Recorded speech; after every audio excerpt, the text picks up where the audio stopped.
There's a good bit of the success I had in my career as a hitter that I contribute to be able to pick up what the pitcher was tipping me whenever he was on the mound about to throw the ball. Along my career, as I continued to get older and develop, I trained myself to be able to pick up on pitchers and what little details they may change before they throw the ball, or what tendencies they may get into whenever they are pitching, and what pitches they're throwing and what patterns. I attribute that ability to being able to sit on the bench my freshman year and watch 55 games and learn from what was going on while watching the games my freshman year at Tyler Junior College. But that is a different story, different video for a different day. This video, I want to show you 3 different things that you can look for that pitchers are going to do to tell you what pitch they're throwing. The first thing that a lot of pitchers are going to do that they may not realize that they do, but it comes from when they're gripping the ball and how they're gripping it.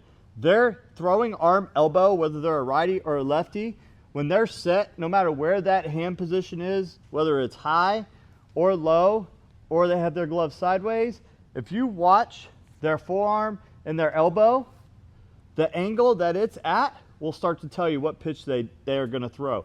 And the younger that pitchers are, high school pitchers, especially youth pitchers who are not even conscious of what they're doing or the fact that they make different movements when they throw different pitches, this will probably be the easiest tip that you can pick up on as a hitter, because majority of pitchers are going to do it.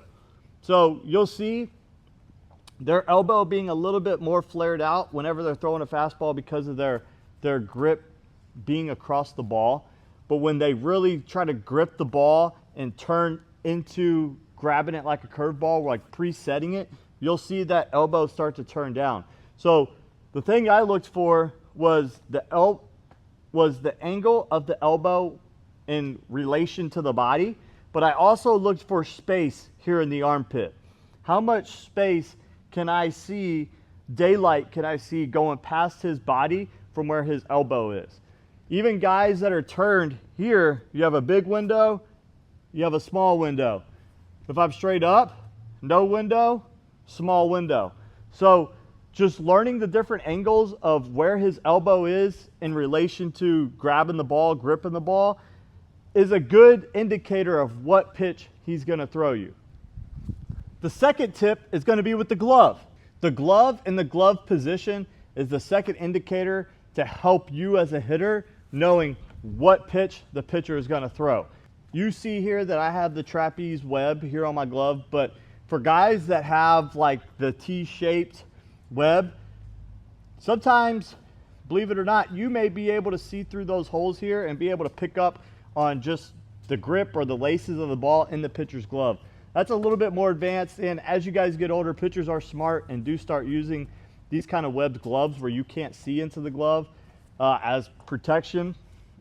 But a few movements that you can look for with the glove is either going to be in the preset when they're in their windup or even in their stretch, but also whenever they're picking their leg up, where does the glove go? Some guys bring it high on fastballs and keep it low on curveballs. So when looking for the glove tip, when it's just set before the motion, one of the things that you're going to look for is the shape. Sometimes unconsciously, as you start to grip that curveball sideways, it'll turn the glove just a little bit because they're trying to force that grip around the ball, and a pitcher doesn't recognize that their glove is moving with it. You may also get pitchers that will lower the glove depending on what pitch they're going to throw while they're trying to set that grip. Or they're raising the glove because they're trying to look into the glove to make sure that they have the right grip on the ball. If you can see these things, if you can see the eyes of the pitcher and the relation of how his muscles on his forearm are flexing, and I know those are like two very like specific details and small details that you have to pick up on. But I used to watch the pitcher's eyes before he was ever set and see if he would look into the glove and then if he would try to move around the ball, because that was the first thing to tell me that whatever he's trying to grip is not what he's already preset in his glove. So it's going to be something he's probably not comfortable with throwing, that he's trying to find the grip. And if you're a smart hitter that watches pitchers warm up in between innings, if a guy's spiking his curveball every time and now he's looking into his glove to try to figure out how to grip the ball, that right there could be your green flag that he's throwing a curveball because he's trying to figure out that grip to be able to throw a strike. You have glove position, whether it's low, high, or it gets turned sideways. Again, we want to watch the pitcher and see if maybe he goes to the glove or raises the glove or lowers the glove because he's trying to get a grip on the baseball.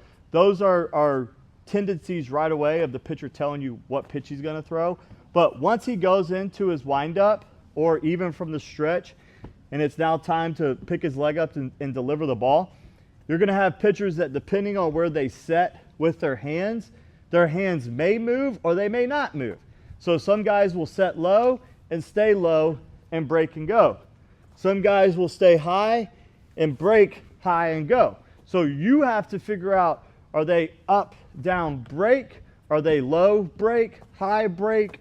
Or do they do something different on those pitches that they're tipping? So fastball, up, break, curveball, low, break, right? Even if it's a small move, you're trying to judge the move being different because a pitcher, they're trying to replicate that delivery to throw off your timing. So you're trying to figure out what part of that delivery are they unconsciously changing because they're so concerned on throwing that pitch. Pre-pitch, being able to pick up on the throwing arm and the glove is going to be your two fastest ways to be able to anticipate picking up pitches whenever you're in the box. Because if you can pick it up pre-pitch or have maybe in the back of your mind what you're thinking he may throw, now this gives you a greater opportunity to look. If we put a box wherever his release point is, this is going to give you a greater opportunity to look through that box and see, does the pitch that you think he's going to throw, does it line up with what his hand's doing? So if I'm thinking he's tipping a curveball because he turned his glove sideways and I see his hand right there, well, I had confirmation here and now I have confirmation here. So if that ball is anywhere over the plate, I should be looking to swing. I should be letting go, trying to drive this ball, being on time. If he gets here and I pick up, okay, I was thinking he tipped curveball and his hand now is straight where I can see his palm and he's on top throwing a fastball, well, now I still have time to adjust to be aware that it's not going to be a curveball. So these are the little games that you play with the pitcher, the chess match you have with the pitcher before he ever even throws the pitch, because if you could pick up on these things, this gives you the advantage right away. The last tip that pitchers are going to give you, and this is going to take you guys getting good at picking up tip pitches to be able to execute this. This tip from pitchers is going to be where they're releasing the ball with their arm angle. You'll have guys that'll throw from a 3/4 arm slot, and that's their fastball, that's their two seam, that's their cutter, but then they're going to throw a 12-6, and now they throw their 12-6 from right above their shoulder, above their head, and they're pulling down. Well, if I could see the different arm action between those two pitches, and I could pick up that every single pitch, like I said, fastball, two seam, change up, slider, all throws from this slot, but now he's throwing me a hammer and he's throwing it more like a football right over his shoulder. If I could see that arm path, that again is going to tell me as a hitter what pitch is being thrown. I can eliminate those 4 pitches, fastball, slider, changeup, two seam. I can eliminate that and know that the curveball is being thrown. Personally, this was my favorite way to pick up pitchers tipping their pitches just because it was happening as I was getting ready to hit. So there was no second guessing in my mind as to what pitch it was going to be. It was just pick up arm angle, and now I'm sitting on that pitch that I expect. And if I swing and miss, I swing and miss.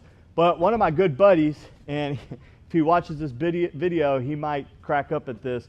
We were teammates. We played against each other over the course of 3 years, so not only did I see him from a defensive side playing behind him, but I've also seen him in the box facing him. But I used to always tell him, for whatever reason, nobody else could hit his slider. His slider was freaking filthy.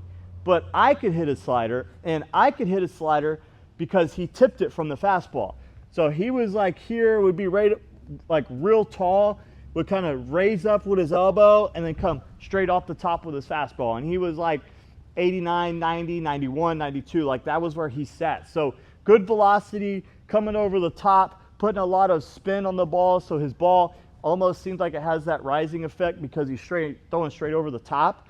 But then when he would throw his slider, he would get here and he'd pull across with his glove and his arm would get out away from his body. And I picked up on it every single time. For me personally, being able to pick up on tips from pitchers is what aided in me having success in the box. So using any of these 3 tips that I gave you, start looking for these from pitchers the next time you're in the box, and leave a comment below so I know which ones work and which ones led to you hitting a bomb. Keep hunting greatness. I'll see you in the next video.